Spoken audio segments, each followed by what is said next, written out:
El viento golpeó Providence, Colorado a las 3:17 de la tarde del 9 de febrero de 1884. No llegó con una advertencia suave. Fue un golpe físico, una pared sólida de fuerza y hielo que se estrelló contra el pueblo minero desde el norte. La temperatura, un fresco pero manejable 10 grados, cayó 40 grados en menos de 20 minutos.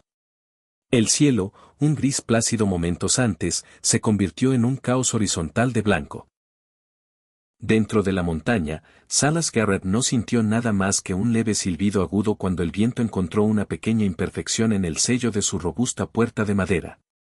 Revisó el termómetro que había montado en la pared interior de piedra. Marcaba un constante 52 grados. Echó un solo leño sazonado en la pequeña estufa de hierro fundido, no por calor, sino por la alegre luz que proporcionaría.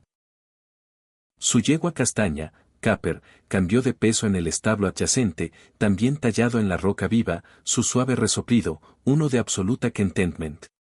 Afuera, el mundo se estaba acabando. Adentro, era solo otro martes. Silas sabía que había hecho el trabajo. Ahora todo lo que tenía que hacer era esperar. 2 años antes, en la primavera de 1882, Salas Garrett había sido objeto de curiosidad, luego de lástima y finalmente de ridículo absoluto. Un huérfano que había llegado al oeste a los 16 años, había pasado los siguientes 15 años no persiguiendo oro, sino aprendiendo la tierra misma. Trabajó en las minas de plata, no como volador, sino como asistente de topógrafo, luego como maderero, apuntalando túneles, y finalmente como ingeniero junior.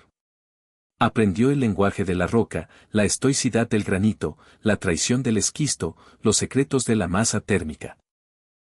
Vio cómo incluso en los días de invierno más brutales, la temperatura a 50 pies dentro de un pozo minero nunca variaba más de unos pocos grados de su promedio anual de 54.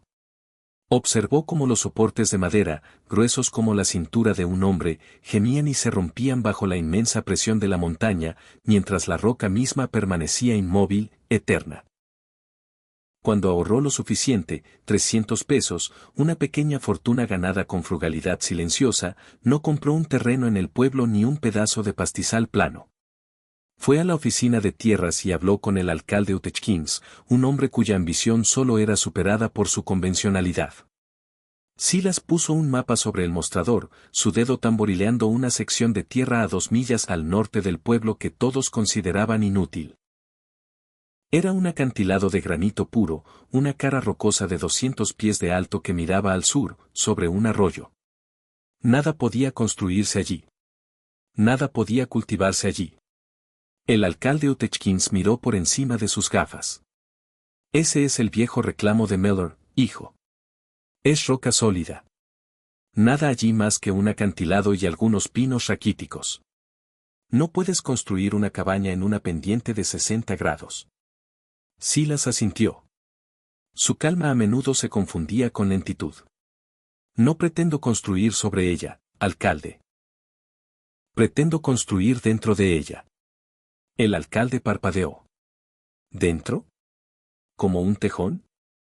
Silas sacó un papel doblado de su bolsillo.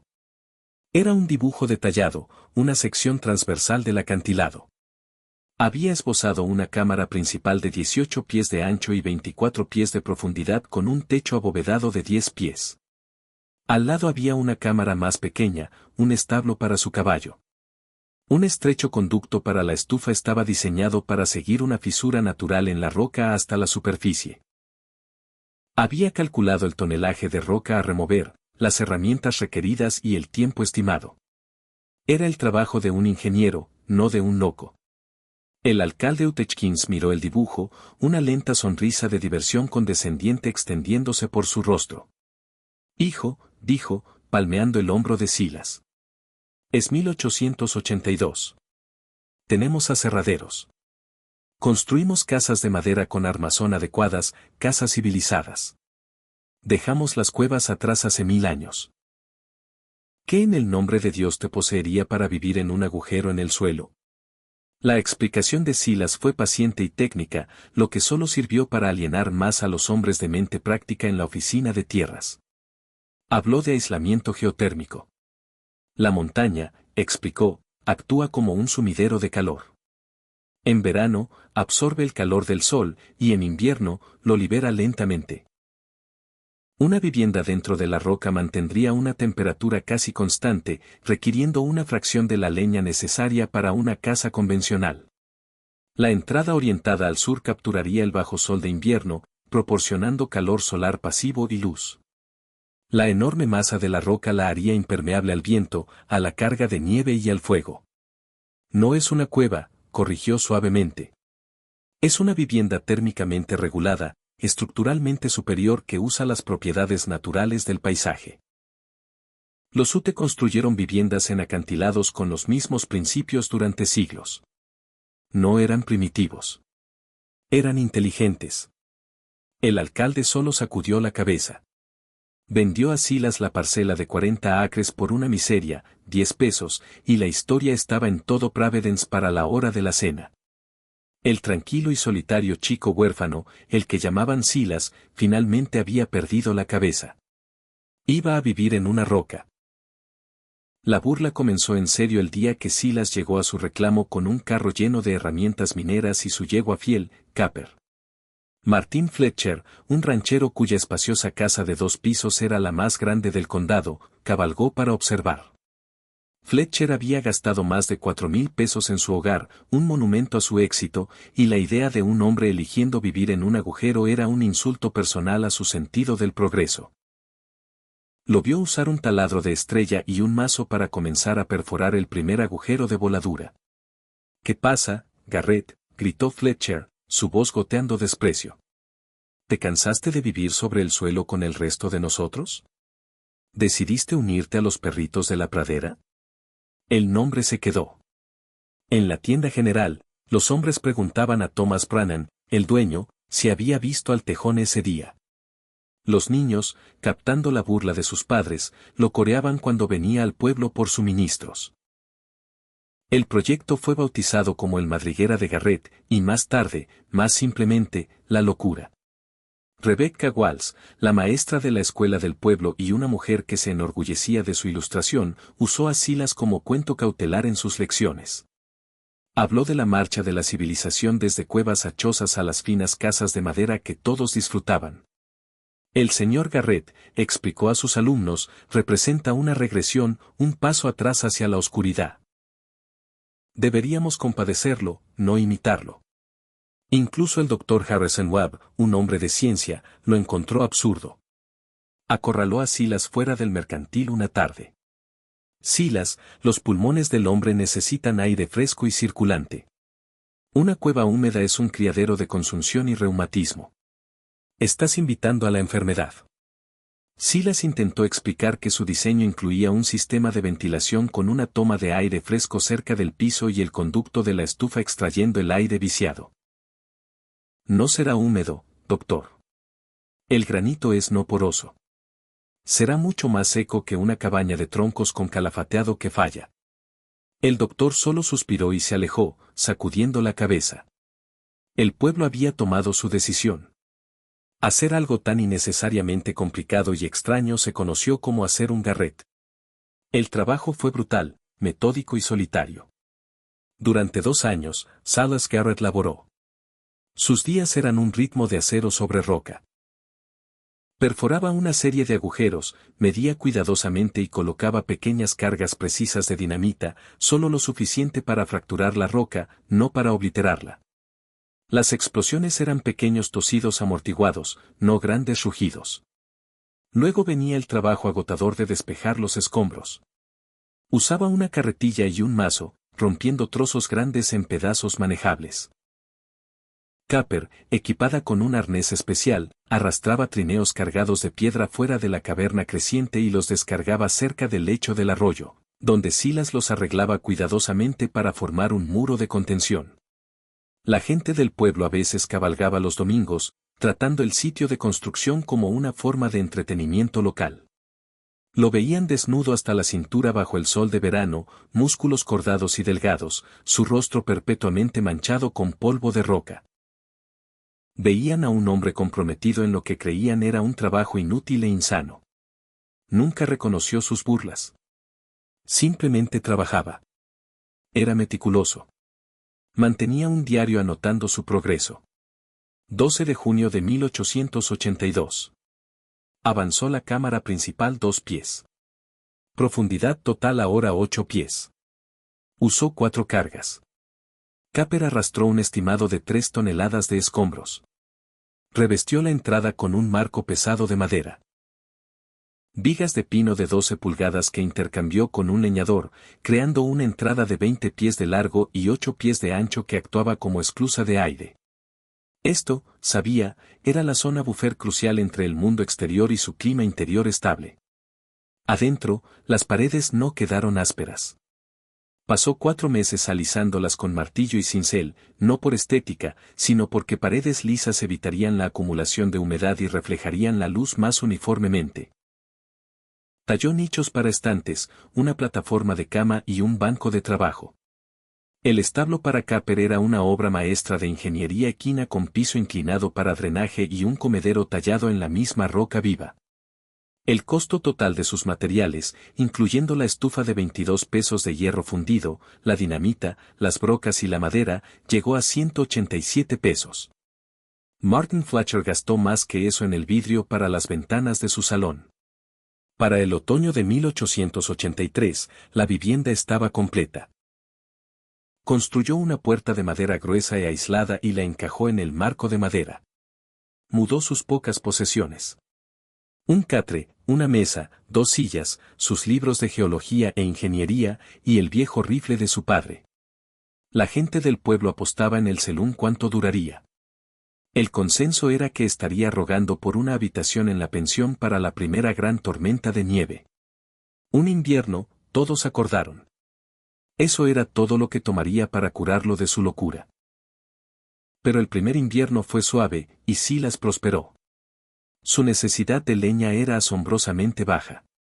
Quemó menos de una cuerda de madera toda la temporada, mientras sus vecinos en sus cabañas con corrientes quemaban 5 o 6. En el verano de 83, cuando las temperaturas subieron a los años 90, la gente del pueblo sudaba. Dentro de la madriguera de Garrett, la temperatura nunca subió por encima de 65 grados. Estaba fresco, cómodo y contento.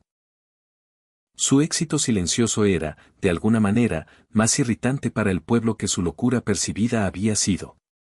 Dejaron de cabalgar para burlarse de él. Su competencia silenciosa había quitado la diversión. Que miren, le decía a Capper, mientras la acicalaba en el establo de paredes de piedra fresca.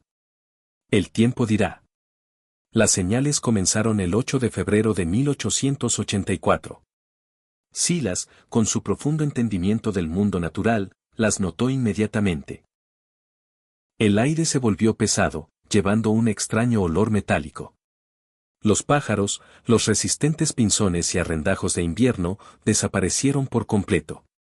Vio una manada de alces moviéndose desde las tierras altas con una urgencia desesperada que nunca había presenciado. Esa noche, el barómetro en su pared cayó en picada. Lo golpeó, pero la aguja no se movió. No era un mal funcionamiento. Pasó el día siguiente haciendo preparativos finales. Trajo una semana extra de heno para Capper. Apiló toda su provisión de leña de invierno, un montón lamentablemente pequeño según los estándares del pueblo, justo dentro de la entrada.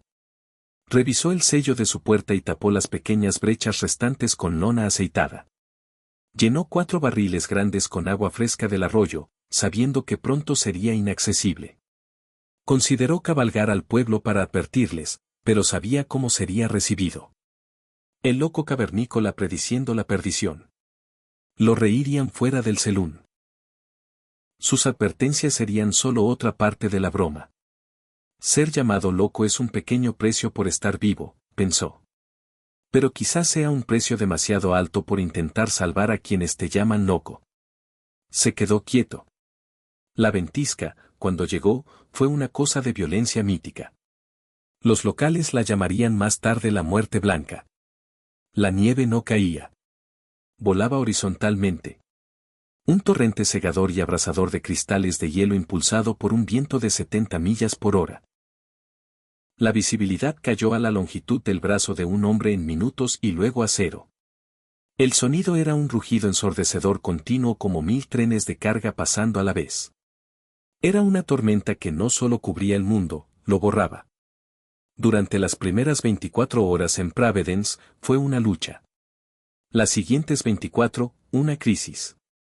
Para el tercer día, una catástrofe. Las finas casas de armazón de madera de las que el pueblo estaba tan orgulloso resultaron ser poco más que chozas glorificadas contra la furia de la tormenta. El viento forzaba la nieve por cada grieta y rendija. El frío era una entidad física, extrayendo calor de los mismos huesos de los edificios. Las familias se acurrucaban alrededor de sus estufas, alimentándolas constantemente, pero el calor era azotado tan rápido como se generaba. La gran casa de Martin Fletcher, con sus muchas ventanas, era una nevera. Él y su familia quemaron un mes de leña en 2 días solo para no congelarse. Al cuarto día, el primer techo colapsó. Thomas Brennan, el dueño de la tienda, oyó el gemido de sus maderas ceder a un crujido ensordecedor. Una avalancha de nieve de 12 pies de profundidad en su techo se precipitó en su espacio vital, extinguiendo el fuego y enterrando sus muebles. Él y su familia apenas escaparon a una habitación trasera. Las chimeneas se bloquearon con nieve y hielo impactados, llenando las casas de humo. Las puertas se congelaron cerradas o enterradas bajo ventisqueros que alcanzaban los aleros. El pueblo de Providence estaba siendo desmantelado casa por casa. Dentro de la madriguera de Garrett, la vida continuaba en un confort sereno e insulado. La temperatura dentro de la cámara principal nunca bajó de 50 grados, incluso cuando el fuego en la estufa estaba apagado. El rugido de la ventisca era un zumbido distante y amortiguado, un recordatorio de un mundo que ya no le concernía. Leía sus libros de geología a la luz de la linterna, cuidaba de Capper y comía sus comidas simples. Usaba 2 leños al día, uno por la mañana para hervir café y uno por la noche para calentar su estofado. Estaba seguro. Estaba cálido. Estaba, como siempre había estado, solo. La primera llegada vino la noche del 5.º día. No fue un golpe, sino un golpeteo frenético y desesperado. Silas abrió la pesada puerta a una ráfaga de aire ártico y una figura tan cubierta de hielo que apenas era humana. Era el Dr. Harrison Webb. Colapsó en la entrada, jadeando, su rostro una máscara de terror congelado. Mi esposa, jadeó, sus palabras rasposas. Tiene neumonía. Nuestra casa, el fuego casi se apaga. Hemos quemado los muebles. Nos congelaremos antes del amanecer. Por favor. Silas no dudó. Ayudó al doctor a entrar, lo sentó junto a la estufa y le dio una taza de café caliente. Luego se puso su abrigo más grueso, agarró una bobina de cuerda y siguió al doctor de vuelta al torbellino. Les tomó 1 hora recorrer las 200 yardas hasta la casa del doctor, un viaje que debería haber tomado 2 minutos. Medio cargaron a la esposa delirante del doctor de vuelta a la madriguera, un santuario de calidez y quietud en el corazón del caos aullante. Fueron los primeros, no los últimos. Parecía que la palabra se extendía en el viento mismo. A la mañana siguiente, fueron Thomas Brennan y su familia, sus rostros con congelación, sus ojos abiertos con incredulidad ante la calma cálida dentro de las paredes de piedra. Habían visto el tenue hilo de humo del tubo de la estufa de Silas, el único en toda el área no bloqueado por nieve, y habían tropezado hacia él como su última esperanza. Para el 7.º día, la procesión era constante. Uno por uno, familia por familia, venían. Las mismas personas que se habían burlado de él, que lo habían llamado tejón y tonto, ahora luchaban a través de la ventisca hasta la puerta de su locura. Llegaban medio congelados, humillados, su orgullo barrido por el viento brutal e indiferente. Silas los recibía a todos. Compartía su comida, su agua y su calidez, nunca mencionando su ridículo pasado. No había lugar para jactancia, solo supervivencia. La cámara principal se convirtió en un improvisado hospital y dormitorio. 27 almas, más un caballo, se refugiaron en el abrazo de la montaña. Los últimos en llegar fueron el alcalde Hutchins, acompañado por un casi congelado Martin Fletcher. El techo de la magnífica casa de rancho de 4,000 pesos de Fletcher finalmente había cedido. El peso de la nieve aplastándola como un juguete de niño. Apenas habían escapado. Hutchins, su rostro pálido y su fino traje arruinado, se paró en el centro de la cámara, mirando los rostros de su gente del pueblo, seguros, cálidos y vivos. Y luego a Silas. Llamamos a tu trabajo una locura, dijo el alcalde, su voz quebrándose. Esta locura ha salvado las vidas de 27 personas. Silas simplemente asintió y le entregó una manta. Eso no importa ahora. Están a salvo. Eso es lo que importa. La tormenta rugió 2 días más. En total, 9 días de furia implacable. Cuando finalmente cesó, el silencio fue tan impactante como el ruido había sido. Los sobrevivientes emergieron de la madriguera de Garrett a un mundo transformado, un paisaje de esculturas blancas alienígenas. La devastación en Providence fue absoluta. 14 personas habían muerto. Decenas más tenían severa congelación. De las 80 estructuras en el pueblo, más de la mitad estaban dañadas irreparablemente. Una semana después de que los muertos fueron enterrados y la recuperación inmediata había comenzado, el alcalde Hutchins convocó una reunión del pueblo en la cáscara de la iglesia arruinada. Pidió a Silas Garrett que se parara ante los sobrevivientes reunidos. Te debo una disculpa, dijo Hutchins, su voz clara y firme, resonando en el aire frío. Todos lo hacemos. Te llamé incivilizado por querer vivir en una roca. Estaba equivocado. Construimos nuestras casas con orgullo y el viento las tomó. Tú construiste la tuya con sabiduría y nos cobijó. Te llamé tonto, pero eras el único que construyó para el mundo tal como es, no como deseamos que sea. Tenías razón. Que Dios me ayude. Tenías razón. Martin Fletcher se levantó. Mi rancho se ha ido, pero tengo dinero en el banco en Denver. Pagaré para que se construyan más de estos refugios para quien los necesite. Se volvió hacia Silas y nos enseñas. Silas Garrett, el chico huérfano, el tejón, el tonto, se paró ante ellos y simplemente dijo, por supuesto. El año siguiente, las laderas alrededor de Providence comenzaron a cambiar. Usando las técnicas de Silas y la financiación de Fletcher, la gente del pueblo comenzó a tallar nuevas viviendas en la roca. No eran solo para emergencias. Se convirtieron en hogares primarios. El Dr. Webb documentó los métodos de Silas, enviando cartas detalladas a ingenieros en la Escuela de Minas de Colorado. Los principios de la construcción geotérmica, entendidos desde hace mucho por pueblos antiguos, fueron redescubiertos. Para el invierno de 1886, 11 familias en Providence vivían en hogares tallados en piedra. El término hacer un garret todavía se usaba, pero ahora significaba hacer algo con previsión e inteligencia poco comunes. Silas Garrett vivió en su madriguera el resto de su vida. Nunca se casó, pero nunca volvió a estar solo. Se convirtió en el anciano más respetado del pueblo, un hombre silencioso cuya sabiduría era buscada en todos los asuntos de construcción y supervivencia. Murió pacíficamente en su sueño en 1918 a la edad de 69 años. Todo el pueblo y gente de 3 condados asistió a su funeral. Fue enterrado en el acantilado sobre su hogar, un simple marcador de piedra con vista al valle. Hoy, la madriguera de Garrett es un sitio histórico protegido. El pueblo de Providence sobrevivió y eventualmente prosperó, su arquitectura única de piedra convirtiéndose en un punto de interés. Ingenieros y arquitectos todavía visitan para estudiar la elegante simplicidad de su diseño. En la entrada de la vivienda, atornillada al pesado marco de madera que instaló hace más de un siglo, hay una placa de bronce. Fue colocada allí en 1920 por la gente del pueblo que salvó. Dice, Silas Garrett, burlado como locura, probado como sabiduría. Cuando la civilización falló, la montaña perduró. Nos enseñó que el refugio más fuerte no se construye contra la naturaleza, sino dentro de ella. En esta roca salvó 27 almas y el futuro de nuestro pueblo.